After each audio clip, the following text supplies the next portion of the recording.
राधे राधे। हरे कृष्ण। आप सभी भक्तों को मार्गशीर्ष पूर्णिमा और अन्नपूर्णा जयंती की हार्दिक शुभकामनाएं।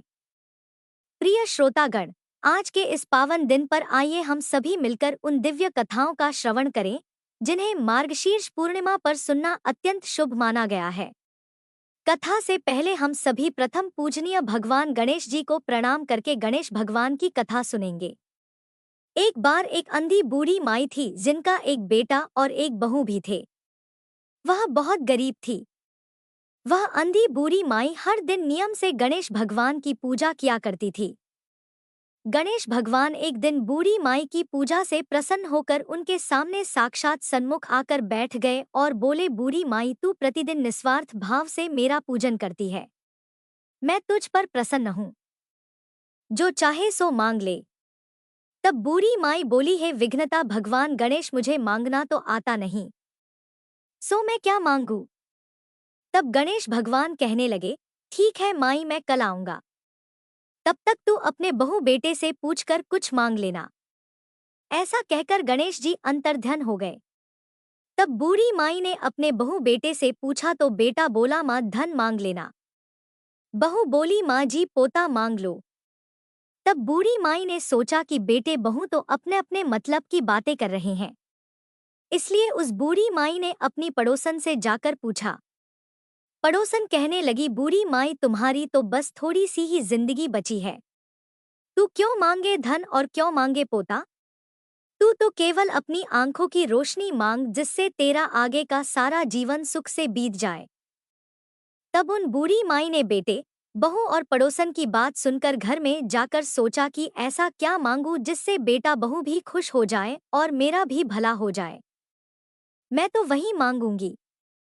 अब जब दूसरे दिन गणेश भगवान बूढ़ी माई के सन्मुख आए तो बोले, बूढ़ी माई मांग ले।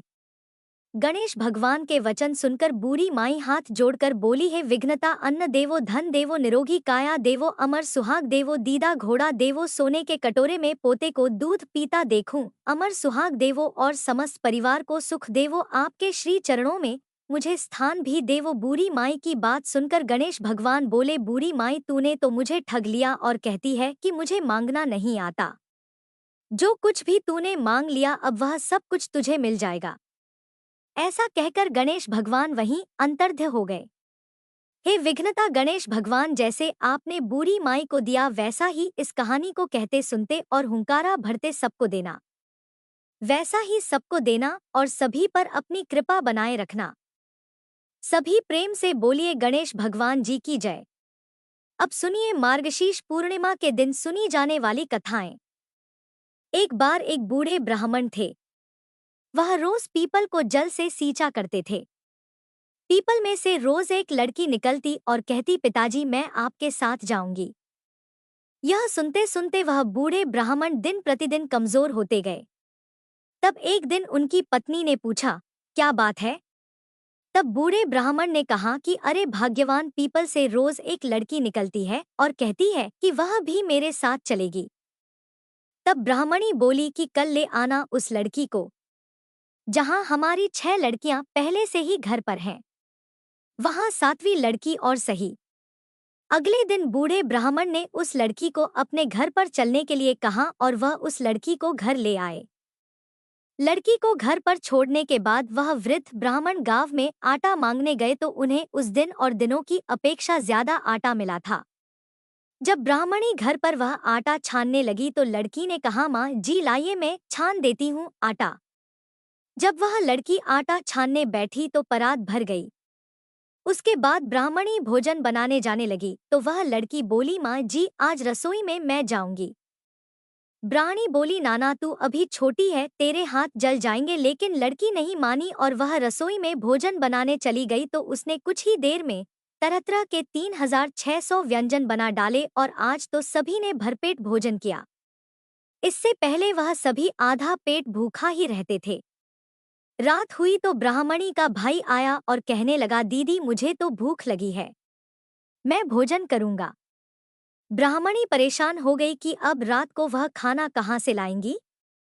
तब लड़की ने पूछा, माँ जी क्या बात है।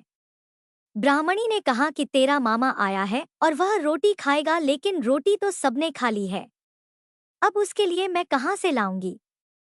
लड़की बोली, माँ जी आप चिंता मत कीजिए, मैं बना दूंगी। और फिर वह लड़की रसोई में गई और मामा के लिए 3600 व्यंजन बना दिए। मामा ने भरपेट खाया और कहा कि ऐसा खाना तो इससे पहले उसने कभी नहीं खाया है। ब्राह्मणी ने कहा, भाई तेरी पावनी भांजी है, उसी ने बनाया है। शाम हुई तो लड़की बोली, माँ चौका लगा के चौके का दिया जला देना, मैं आज कोठे में सोऊंगी। ब्राह्मणी बोली, ना बेटी तू डर जाएगी। लेकिन वह लड़की बोली, ना माँ जी मैं बिल्कुल भी नहीं डरूंगी, मैं तो अंदर कोठे में ही सोऊंगी। और वह जाकर अंदर कोठे में सो गई। आधी रात को वह लड़की उठी और चारों ओर आंख घुमाकर देखा तो चारों ओर धन ही धन हो गया। इसके बाद वह लड़की बाहर जाने लगी तो वह वृद्ध ब्राह्मण आंगन में सो रहे थे। उन्होंने देखा तो पूछा, अरे बेटी तू कहाँ चली? लड़की बोली, बाबा जी मैं तो दरिद्रता दूर करने आई थी, अगर तुम्हें दूर करवानी है तो करवा लो। फिर उस लड़की ने आंगन में भी चारों ओर आंख घुमाकर देखा तो चारों ओर धन के भंडार भर गए। सुबह सवेरे जब सब उठे तो लड़की को ना पाकर सब उसे ढूंढने लगे कि पावनी बेटी कहाँ चली गई। वृद्ध ब्राह्मण ने कहा कि वह तो लक्ष्मी माता थी जो हम सब की दरिद्रता भी दूर कर गई है। हे लक्ष्मी माता, जैसे आपने उन वृद्ध ब्राह्मण की दरिद्रता दूर की वैसे ही सबकी करना। कहानी को कहते सुनते हुंकारा भरते सबकी करना। प्रेम से बोलो लक्ष्मी माता की जय। प्रिय श्रोताओं, अब सुनिए माँ अन्नपूर्णा की कथा। माँ अन्नपूर्णा व्रत की कथा के अनुसार प्राचीन समय की बात है। काशी निवासी धनंजय की पत्नी का नाम सुलक्षणा था।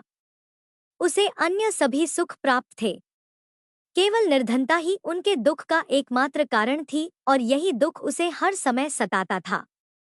एक दिन सुलक्षणा अपने पति से बोली, स्वामी आप कुछ उद्यम करो तो काम चले, इस प्रकार कब तक काम चलेगा?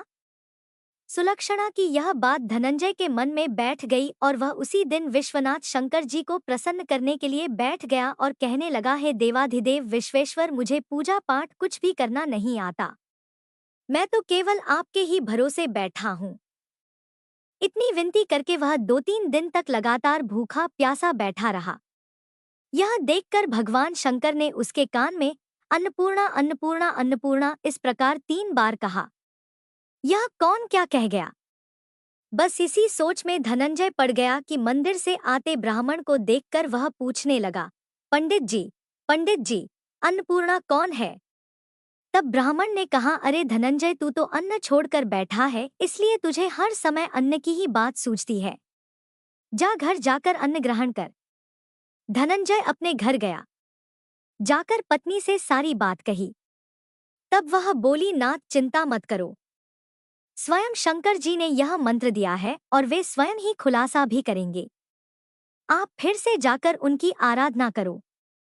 पत्नी के कहे अनुसार धनंजय फिर पहले दिन की तरह ही जाकर पूजा में बैठ गया। रात्रि में भगवान शंकर जी ने आज्ञा दी, कहा तू पूर्व दिशा में चला जा।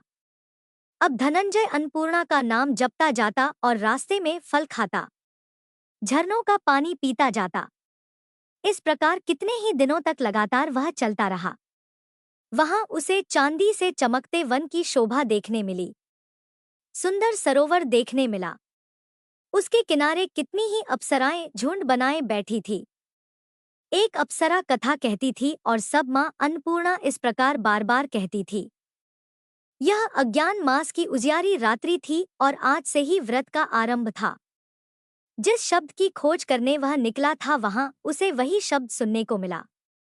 धनंजय ने तब उनके पास जाकर धीरे से पूछा, हे देवियों, आप यह सब क्या कर रही हो?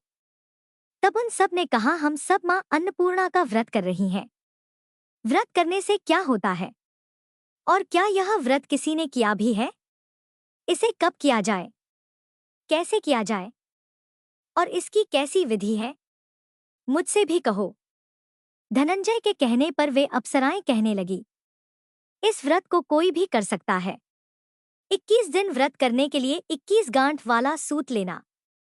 21 दिन यदि ना कर पाए तो 1 दिन का ही उपवास करें और यह भी ना करें तो केवल कथा सुनकर ही प्रसाद ले लें।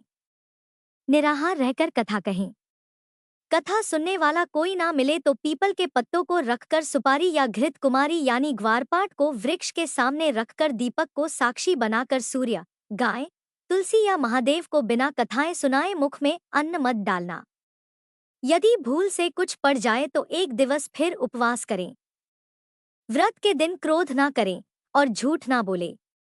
अप्सराओं के द्वारा विधि बताने पर धनंजय बोला, फिर बताइए इस व्रत के करने से क्या होगा। तब वे कहने लगी, इसके करने से अंधे को नेत्र मिल जाता है, लूलों को हाथ मिल जाता है, निर्धन के घर धन के भंडार भर जाते हैं, बांझन को संतान मिलती है, मूर्ख को विद्या मिलती है, और जो जिस कामना से व्रत को करता है माँ उसकी वह हर कामना पूर्ण करती है। धनंजय कहने लगा, बहनों मेरे घर में भी धन नहीं है, विद्या नहीं है, कुछ भी तो नहीं है मेरे पास। मैं तो दुखिया ब्राह्मण हूँ, मुझे इस व्रत का सूत दोगी क्या? हाँ भाई, तेरा कल्याण हो, हम तुझे सूत देंगी, ले इस व्रत का मंगल सूत ले ले। तब धनंजय ने उन अप्सराओं से सूत लेकर व्रत को किया। व्रत पूरा हुआ। तभी सरोवर में से 21 खंड की स्वर्ण सीरी हीरा मोती जड़ी हुई प्रकट हुई। धनंजय जय अन्नपूर्णा कहता जाता था। इस प्रकार जाने कितनी ही सीढ़ियां वह उतरता गया। तब अंदर जाकर उसने क्या देखा कि करोड़ों सूर्यों से प्रकाशमान मां अन्नपूर्णा का मंदिर है। उसके सामने स्वर्ण सिंहासन पर मां अन्नपूर्णा विराजमान है। सामने भिक्षा हेतु शंकर भगवान खड़े हैं। देवांगनाएं चंवर डुला रही हैं। कितने ही हथियार बांधे पहरा दे रही हैं। धनंजय दौड़कर मां जगदम्बा के चरणों में गिर पड़ा। देवी उसके मन का दुख जान गई। धनंजय हाथ जोड़कर कहने लगा, माता आप तो अंतर्यामिनी हैं, आपको मैं अपनी दशा भला क्या बताऊं, आप तो सब कुछ जानती हैं। तब माता बोली, तुमने मेरा व्रत किया है, जा संसार तुम्हारा सत्कार करेगा। माता ने धनंजय के जिह्वा पर बीज मंत्र लिख दिया। अब तो उसके रोम रोम में विद्या प्रकट हो गई। इतने में क्या देखता है कि वह काशी विश्वनाथ के मंदिर में खड़ा है। माँ का वरदान लेकर धनंजय घर आया। अपनी पत्नी सुलक्षणा से सारी बात कही। माता जी की कृपा से उसके घर में धन संपत्ति उमड़ने लगी। छोटा सा घर बहुत बड़ा गिना जाने लगा। जैसे शहद के छत्ते में मक्खियां जमा हो जाती हैं, उसी प्रकार अनेक सगे संबंधी आकर उसकी पढ़ाई करने लगे। कहने लगे, इतना धन और इतना बड़ा घर, सुंदर संतान नहीं है तो फिर इस कमाई को कौन भोगेगा? सुलक्षणा से तो कोई संतान हुई नहीं, इसलिए तुम दूसरा विवाह कर लो। अनच्छा होते हुए भी धनंजय को दूसरा विवाह करना पड़ा और सती सुलक्षणा को सौतन का दुख झेलना पड़ा। इस प्रकार धीरे धीरे दिन बीतते गए। फिर अगेन मास आया। नए बंधन से बंधे पति से सुदक्षणा ने कहलवाया कि इस व्रत के प्रभाव से ही हम सुखी हुए हैं, इस कारण यह व्रत छोड़ना नहीं चाहिए। यह माता जी का प्रताप है जो हम इतने संपन्न और सुखी हुए हैं। सुलक्षणा की बात सुनकर धनंजय उसके यहाँ आया और व्रत में बैठ गया। नई बहू को इस व्रत के बारे में कुछ भी पता नहीं थी। वह तो धनंजय के वापस घर लौटने की राह देख रही थी। दिन बीतते गए और व्रत पूर्ण होने में केवल 3 दिन बाकी थे कि तभी नई बहू को खबर मिल गई। उसके मन में ईर्ष्या की ज्वाला दहक रही थी। वह सुलक्षणा के घर आ धमकी और उसने वहां भगदड़ मचा दी और वह मारी क्रोध के धनंजय को अपने साथ लवा ले गई। नए घर में धनंजय को थोड़ी देर के लिए निद्रा न दबाया। वह गहरी नींद सो गया और ठीक उसी समय नई बहू ने उसका व्रत का सूत तोड़कर आग में फेंक दिया। अब तो माता जी का कोप जाग गया। इधर माता क्रोधित हुई और उधर उसके घर में अचानक आग लग गई। सब कुछ जलकर खाक हो गया। सुलक्षणा जान गई और पति को फिर अपने घर ले आई। नई बहू रूठ अपने पिता के घर जा बैठी। पति को परमेश्वर मानने वाली सुलक्षणा बोली, नाथ घबराना नहीं, माता जी की कृपा अलौकिक है। पुत्र कुपुत्र हो जाता है, पर माता कभी कुमाता नहीं होती। इसलिए आप श्रद्धा और भक्ति से आराधना शुरू करो, वे हमारा कल्याण जरूर करेंगी। धनंजय फिर माता के पीछे पड़ गया। फिर वही सरोवर सीढ़ी प्रकट हुई और उसमें वह माँ अन्नपूर्णा कहकर उतर गया।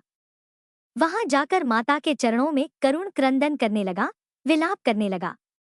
माता प्रसन्न होकर बोली, यह मेरी स्वर्ण की मूर्ति ले, उसकी पूजा करना, तू फिर सुखी हो जाएगा। जा, तुझे मेरा आशीर्वाद है। तेरी पत्नी सुलक्षणा ने श्रद्धा से मेरा व्रत किया है, उसे मैंने पुत्र का वरदान दिया है। धनंजय ने आंखें खोली तो खुद को काशी विश्वनाथ के मंदिर में खड़ा पाया। वहां से फिर उसी प्रकार वह घर को आया। इधर सुलक्षणा गर्भवती हुई और 9 महीने पूरे होते ही उसके यहाँ पुत्र का जन्म हुआ। गांव में आश्चर्य की लहर दौड़ पड़ी। अब तो गांव में जिसकी कोई भी कामना होती वही मनौती मांगने लगता और इस तरह सभी लोगों की मनोकामनाएं पूर्ण होने लगी। इस तरह उसी गांव के निसंतान सेठ के पुत्र होने पर उसने माता अन्नपूर्णा का मंदिर बनवा दिया। उसमें माताजी धूमधाम से पधारी। यज्ञ हुआ और धनंजय को मंदिर के आचार्य का पद दे दिया गया। जीविका के लिए मंदिर की दक्षिणा और रहने के लिए बड़ा सुंदर सा भवन भी दिया गया। धनंजय पत्नी और पुत्र सहित वहां सुख से रहने लगा। माताजी के चढ़ावे में भरपूर आमदनी होने लगी। उधर नई बहू के पिता के घर डाका पड़ गया। सब कुछ लूट गया और वे भीख मांगकर अपना पेट भरने लगे। सुलक्षणा ने जब यह सुना तो उन्हें बुलावा भेजा और उनके आने पर उन्हें अलग घर में रख लिया और उनके अन्न वस्त्र का प्रबंध भी कर दिया। धनंजय, सुलक्षणा और उसका पुत्र माता जी की कृपा से आनंद से रहने लगे। माता जी ने जैसे उनके भंडार भरे वैसे सबके भंडार भरे। सभी प्रेम से बोलिए, अन्नपूर्णा माता की जय। अब सुनिए 32 पूर्णिमासी व्रत की कथा। द्वापर युग में एक समय की बात है। यशोदा जी ने श्री कृष्ण से कहा है, कृष्ण तुम सारे संसार के उत्पन्न करता, पालन करता और उसके सहार करता हो। आज कोई ऐसा व्रत मुझसे कहो जिसके करने से मृत्युलोक में स्त्रियों को विधवा होने का भय ना रहे और यह व्रत सभी मनुष्यों की मनोकामनाएं भी पूर्ण करने वाला हो। तब श्री कृष्ण कहने लगे, हे माता, आपने अति सुंदर प्रश्न किया है। मैं आपसे ऐसे ही व्रत को विस्तारपूर्वक कहता हूँ। सौभाग्य की प्राप्ति के लिए स्त्रियों को 32 पूर्णमासियों का व्रत करना चाहिए। इस व्रत के करने से स्त्रियों को सौभाग्य संपत्ति मिलती है। यह व्रत अचल सौभाग्य देने वाला और भगवान शिव के प्रति मनुष्य मात्र की भक्ति को बढ़ाने वाला है। तब यशोदा जी कहने लगी, है कृष्ण, सबसे पहले इस व्रत को मृत्युलोक में किसने किया था? इसके विषय में भी मुझे विस्तारपूर्वक बताओ। तब श्री कृष्ण कहने लगे कि माते, इस भूमंडल पर एक अत्यंत प्रसिद्ध राजा चंद्रहास से पालित अनेक प्रकार के रत्नों से परिपूर्ण कार्तिका नाम की एक नगरी थी। वहां पर धनेश्वर नाम का एक ब्राह्मण था और उसकी पत्नी अति सुशीला रूपवती थी। दोनों ही उस नगरी में बड़े प्रेम से रहते थे। घर में धन धान्य आदि की कोई कमी नहीं थी। लेकिन उन्हें एक बड़ा दुख था कि उनकी कोई संतान नहीं थी। इस दुख से वह अत्यंत दुखी रहा करते थे। एक समय एक बड़ा तपस्वी योगी उस नगरी में आया। वह योगी उस ब्राह्मण के घर को छोड़कर अन्य सभी घरों से भिक्षा लाकर भोजन किया करता था।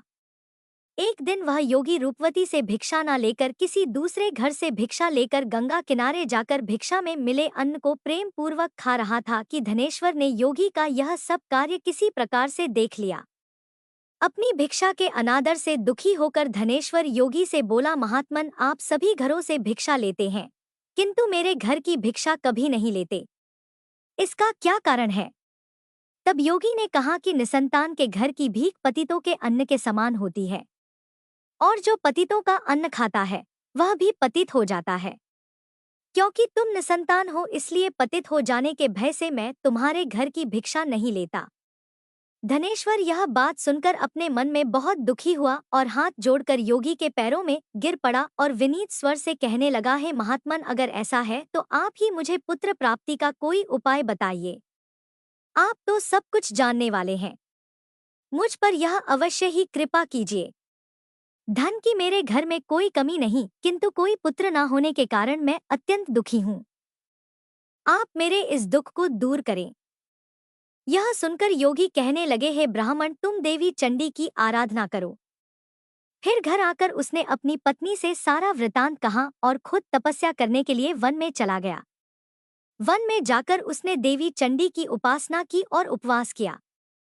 चंडी देवी ने 16वें दिन उसको स्वप्न में दर्शन दिए और कहा, है धनेश्वर, जा, तेरे पुत्र होगा, परंतु वह 16 वर्ष की आयु में ही मृत्यु को प्राप्त हो जाएगा। अगर तुम दोनों पति 32 पूर्णमासियों का व्रत विधि पूर्वक करोगे तो वह दीर्घायु होगा। जितनी तुम्हारी सामर्थ हो आटे के उतने दिए बनाकर शिव जी का पूजन करना, किंतु पूर्णमासी को 32 की संख्या पूरी हो जानी चाहिए। प्रातः काल होने पर इस स्थान के पास ही तुम्हें आम का एक वृक्ष दिखाई देगा।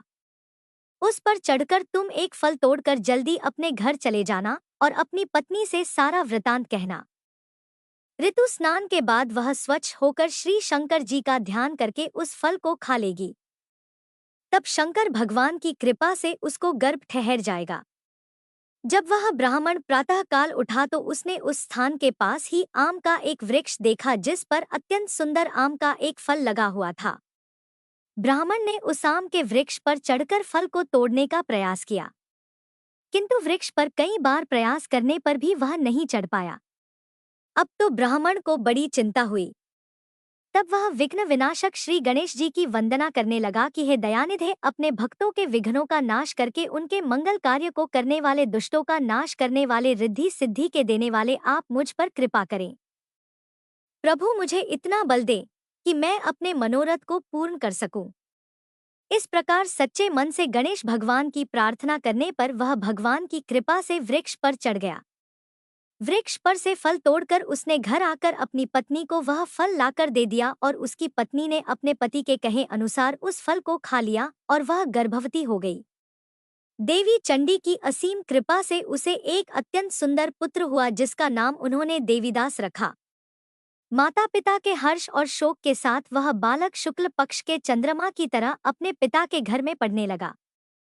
देवी की कृपा से वह बालक बहुत ही सुंदर, सुशील और विद्या में बहुत निपुण हो गया।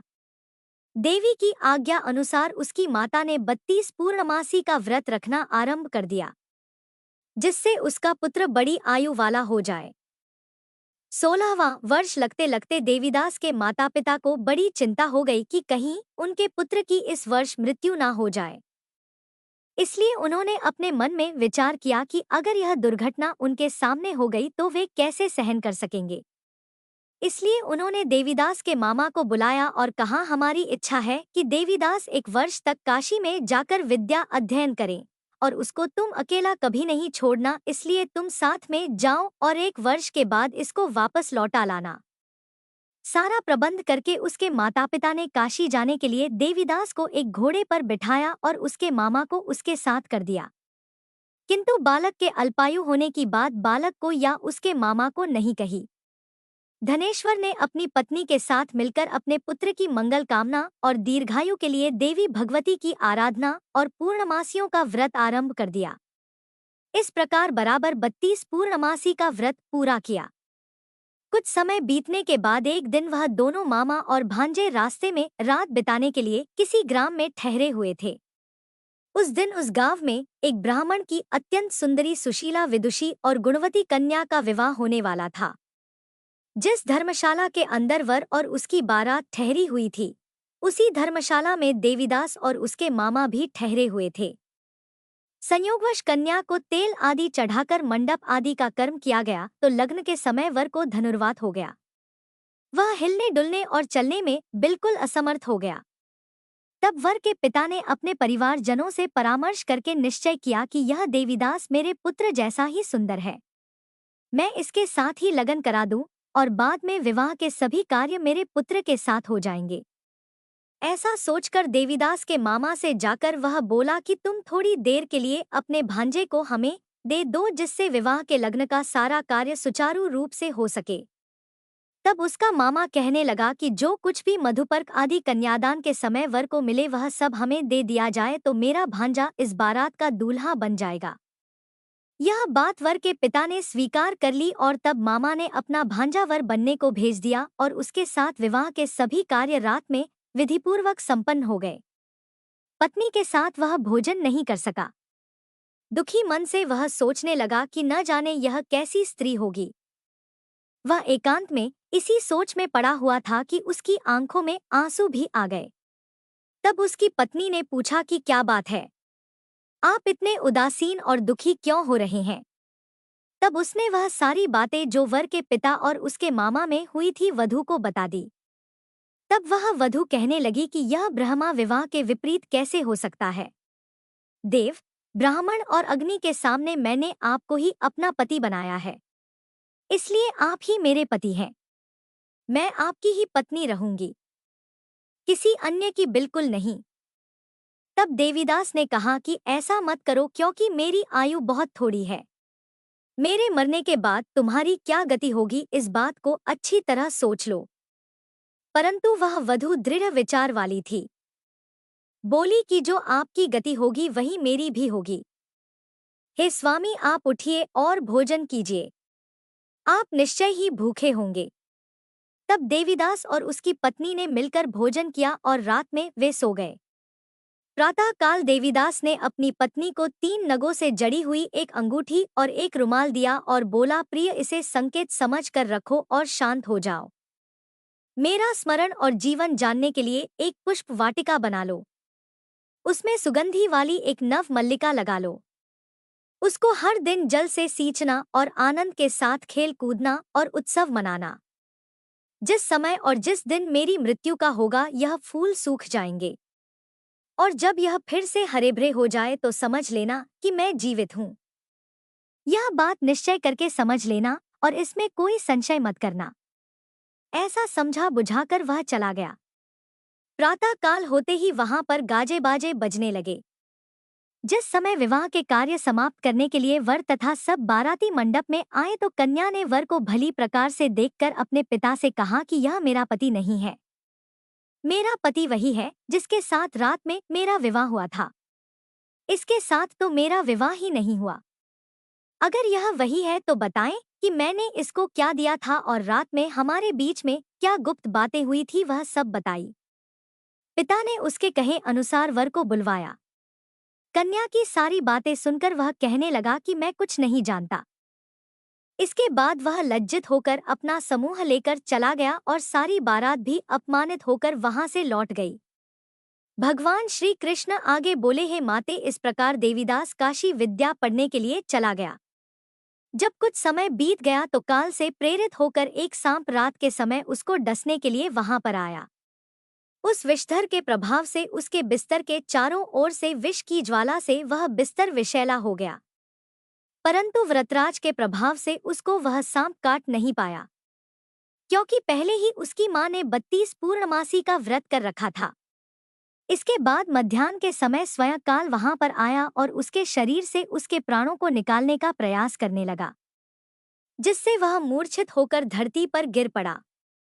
भगवान की कृपा से उसी समय देवी पार्वती जी के साथ श्री शंकर जी वहां पर आ गए। उसको मूर्छित दशा में देखकर देवी पार्वती ने भगवान से प्रार्थना की, हे प्रभु, इस बालक की माता ने पहले 32 पूर्णमासी का व्रत किया था, जिसके प्रभाव से हे भगवान अब आप इसको प्राणदान दे दीजिए। देवी के कहने पर भक्तवत्सल भगवान ने उस बालक को प्राणदान दे दिया।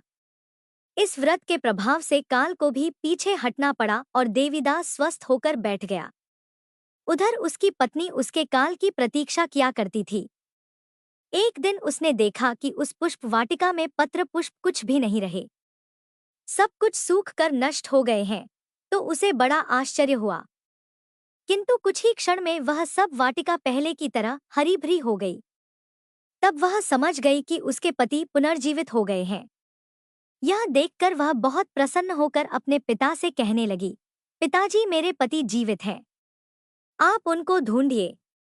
जब 16वां वर्ष बीत गया तो देवीदास भी अपने मामा के साथ काशी से वापस अपने घर के लिए चल पड़ा। इधर उसके ससुर उसको ढूंढने के लिए घर से जाने ही वाले थे कि वह दोनों मामा भांजा वहीं पर आ गए। उसको आया देखकर उसका ससुर बड़ी प्रसन्नता के साथ उसे अपने घर में ले गया। उस समय नगर के निवासी भी वहां इकट्ठा हो गए और फिर सबने निश्चय किया कि अवश्य ही इस बालक के साथ इसी कन्या का विवाह हुआ था। उस बालक को जब कन्या ने देखा तो पहचान लिया और कहा कि यह तो वही है जो संकेत करके गए थे। फिर सब कहने लगे कि भला हुआ जो यह आ गया, और तब सब नगरवासियों ने खूब आनंद मनाया।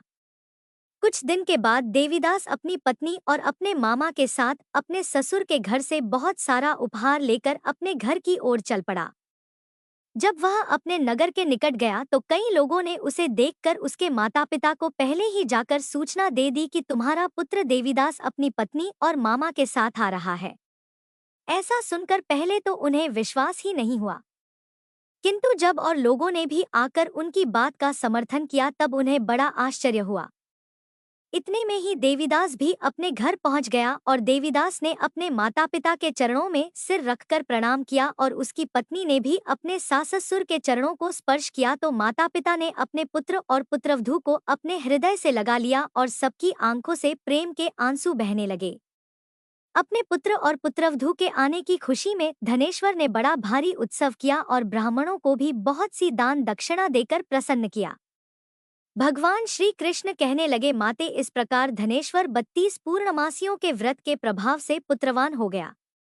जो भी स्त्रियां इस व्रत को करती हैं, वे जन्म जन्मांतर में भी वैधव्य का दुख नहीं भोगती और सदैव सौभाग्यवती रहती हैं।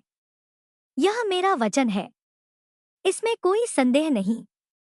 यह व्रत पुत्र पौत्रों को देने वाला तथा संपूर्ण मनोकामनाओं को पूर्ण करने वाला है। 32 पूर्णमासियों के व्रत करने से व्रती की सारी इच्छाएं भगवान की कृपा से पूर्ण हो जाती हैं। कथा यही पूर्ण होती है। सभी भक्त मिलकर प्रेम से बोलिए, श्री कृष्ण भगवान की जय। मार्गशीर्ष पूर्णिमा महिमा की जय। वीडियो पसंद आए तो लाइक, शेयर और सब्सक्राइब जरूर करें।